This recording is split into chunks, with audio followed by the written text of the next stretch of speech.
안녕하세요. 백향목 간사입니다. 오늘 함께 살펴볼 하나님의 말씀은 열왕기상 18장 1절에서 15절 말씀입니다.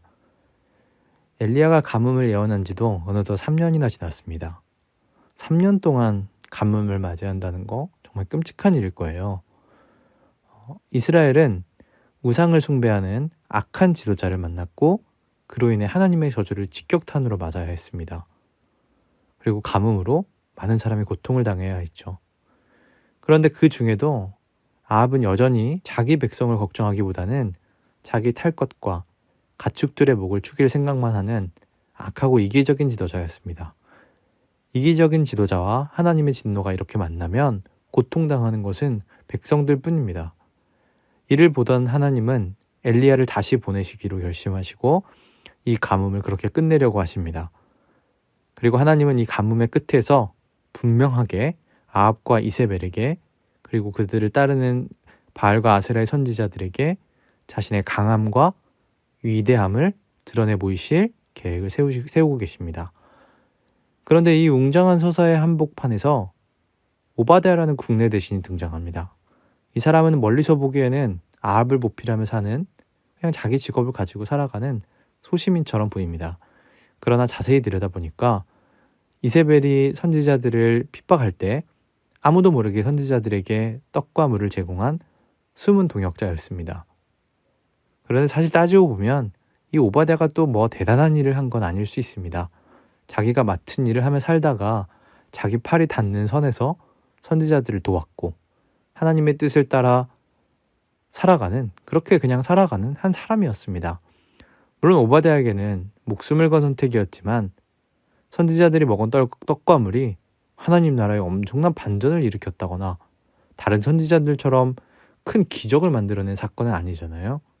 그런데 성경은 엘리야의 엄청난 불 내림의 기적을 앞두고 이 오바댜라는 사람에게 스포트라이트를 비춥니다. 그리고 그 오바댜의 도움을 통해 아합과 엘리야의 만남이 성사되는 것 같은 장면을 보여줍니다.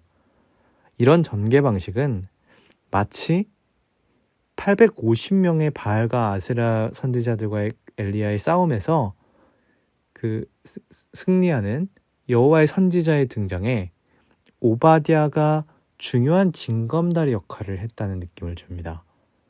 성경은 이렇게 종종 한 사람의 작은 순종에 주목합니다. 그리고 이것을 통해서 우리에게 중요한 한 가지를 말하고 싶어 하는데 그것은 바로 하나님은 이사야나 엘리야, 에레미야 같은 위대한 메시지를 선포한 선지자들을 통해서만 일하시는 분이 아니라 아무도 보지 않는 곳에서 작은 순종을 하며 살아가는, 작은 선행을 실행하며 살아가는 오바댜와 같은 사람을 통해서도 일하신다. 하나님은 엘리야의 순종도 오바댜의 순종도 그의 나라를 이루는 일에 다 귀한 것으로 여기신다는 겁니다. 우리는 때때로 작은 순종을 그리 중요하게 여기지 않고 크게 주목하지 않는 경우가 많습니다. 아니 그거 조금 한다고 뭐 하나님 나라가 이루어지겠어? 헌금 조금 한다고 그게 뭐 드라마틱한 기적을 일으킬 수 있겠어? 양들한테 밥 한번 사주는 거, 가난한 이웃을 돕는 거, 독거 노인분들 찾아가 손 한번 잡아주는 게 세상을 바꿀 수나 있겠어? 꿈을 더 크게 꿔야지. 그리스도인이라면 더 위대한 일을 하려고 해야지. 이렇게 생각하며 작은 순종을 상대적으로 무의미한 것으로 여기는 경우가 많습니다. 그러나 하나님은 그렇게 생각하지 않으십니다. 하나님은 엘리야와 같은 선지자의 기적도 오바댜의 작은 섬김도 동일하게 중요한 것으로 여기십니다. 그 일의 크기가 작아 보일지라도 그 작은 순종에 우리 삶을 걸 때 하나님은 그 자체를 하나님 나라를 이뤄가는 중요한 하나의 과정으로 여기신다는 겁니다.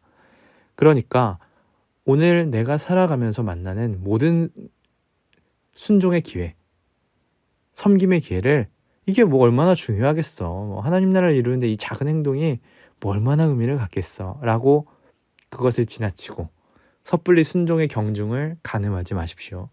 작은 순종일지라도 그것이 진정 하나님 나라를 위한 것이고 그 작은 일에 내 삶을 내어놓는 순종을 행한다면 하나님은 그 인생에 분명히 주목하십니다.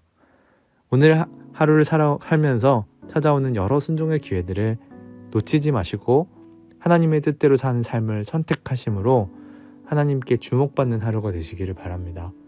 이웃을 사랑할 기회가 오면 그걸 포착해서 사랑하고, 어려움을 처한 이웃을 만나면 외면하지 마시고 냉큼 달려가셔서 떡과 물이라도 건네는 하루를 보내시기를, 그래서 하나님께 칭찬받는 하루를 보내시기를 바라고 소망합니다.